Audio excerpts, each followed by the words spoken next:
ఇప్పుడు ముఖ్యంగా మన దగ్గర కన్సల్టేషన్లో నేను ఏం చేస్తానంటే డీటెయిల్ హిస్టరీ టేకింగ్ చేస్తాను, ప్రశ్నలు అడుగుతూ వెళ్తాను.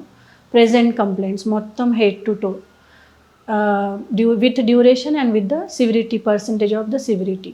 తర్వాత పాస్ట్ హిస్టరీ ఆఫ్ ఇల్నెస్, చిన్నప్పటి నుంచి ఇప్పటి వరకు ఆరోగ్యం విషయంలో ఏమేమి జరిగినాయి.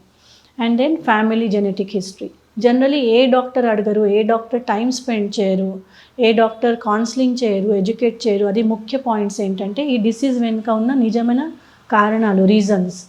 సో దాంట్లో మెయిన్లీ వస్తాయి present lifestyle, food habits, gents అయితే addictions, occupational health hazard and lifestyle disorder. So ఇవన్నీ కనుక్కుంటూ వెళ్తే root cause of the problem search అవుతుంది. అంటే ఇప్పుడు సపోజ్ ఒక మనిషికి చాలా కాలం నుంచి బ్యాక్ పెయిన్ ఉంది అనుకోండి, నెక్ పెయిన్ ఉంది, లేదా మోకాలు నొప్పులు ఉన్నాయి అనుకోండి. సో ఇది 1000 మందికి ఉండొచ్చు కదా, కానీ ప్రతి మనిషిలో ఈ నొప్పులు రావడానికి కారణాలు డిఫరెంట్ ఉంటాయి. సో నా ఆలోచన ఏంటంటే ఆయుర్వేద ఏం చెప్తుంది అంటే always search the root cause. ఆ ప్రాబ్లం వెనుక కారణం ఏం జరుగుతూ ఉంది, దెన్ టు అప్రూట్ ఇట్, మొత్తం తవ్వి తీయాలి అనమాట వేరుని. అప్పుడే డిసీజ్కి పూర్తి పరిష్కారం వస్తుంది. జనరలీ బయట ప్రాక్టీస్ ఎలా నడుస్తుంది అంటే సిమ్టమ్సే అడుగుతారు, సిమ్టమేటిక్ టెంపరీ రిలీఫ్ మాత్రమే ఇస్తారు. దానివల్ల ఏమవుతుంది, టెంపరీగా తగ్గుతుంది, మళ్ళీ ప్రాబ్లం వస్తూ ఉంటాయి, మళ్ళీ డాక్టర్ చుట్టూ తిరగడం, హాస్పిటల్ చుట్టూ తిరగడం, డబ్బులు వేస్ట్ అవడము, నానా రకాల అనవసరమైన ఈ డయాగ్నోస్టిక్ టెస్ట్కి టూ మచ్ డబ్బులు ఖర్చు అవడము. ఎంఆర్ఐస్ కానీ సిటీ స్కాన్ అవసరం ఉండదు, బట్ అనవసరంగా చాలా ఎక్కువ మనీ వేస్ట్ అవుతూ ఉంటుంది. మళ్ళీ నీ మార్చుకోవాలి అని దాని ఆపరేషన్ చెప్తున్నారు.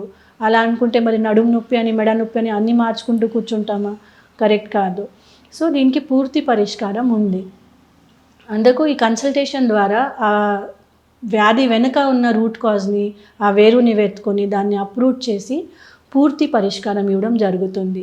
ఆ వేరులో మేము వెతుకోవడం ఏంటంటే వాత పిత్త కఫ్లో ఉన్న అండ్ సప్తధాతు దేనితైతే మన బాడీ ఫామ్ అవుతుంది దాంట్లో ఉన్న ఇంబ్యాలెన్సెస్. సో ఆ ఇంబ్యాలెన్సెస్ అనేది వ్యాధి, దాన్ని బ్యాలెన్సింగ్ చేయడం అనేది చికిత్స. సో అప్పుడే మీకు మొత్తం ఎక్స్ప్లెయిన్ చేయడం జరుగుతుంది ఏ కారణాల వల్ల మీకు ఈ డిసీజ్ వస్తూ ఉంది, ఏది మీరు దాంట్లో సెట్ చేయాలి. మీ డైలీ రొటీన్లో కానీ, మీ తినే తిండిలో కానీ తెలియకుండా తప్పులు జరుగుతూ ఉంటే అవి వ్యాధికి ఎరువులాగా పనిచేస్తూ ఆ వ్యాధిని బాగా పెంచుకుంటూ ఉంటాయి అన్నమాట. జనరల్లీ ఏ డాక్టర్ అడగరు, ఏ డాక్టర్ మీకు ఇది కౌన్సిలింగ్ ఇవ్వరు 100%. So minimum 2 hours time spend చేయడం జరుగుతుంది కన్సల్టేషన్ కోసము. ఒకవేళ సైకోసోమాటిక్ డిసీజెస్ ఉన్న, మెంటలీ ఇల్ ఉన్న వాళ్ళకైతే ఇంకా కౌన్సిలింగ్ ఎక్కువ ఉన్న 3 to 4 hours కూడా కన్సల్టేషన్ వెళ్తాయి. నేను జనరల్ అయితే స్టార్ట్ చేసే టైం చూస్తానేమో, ఆపే టైం ఎప్పుడు చూడను. అవసరం ఉన్నది మొత్తం చెప్తే కానీ నేను కన్సల్టేషన్ ఆపను.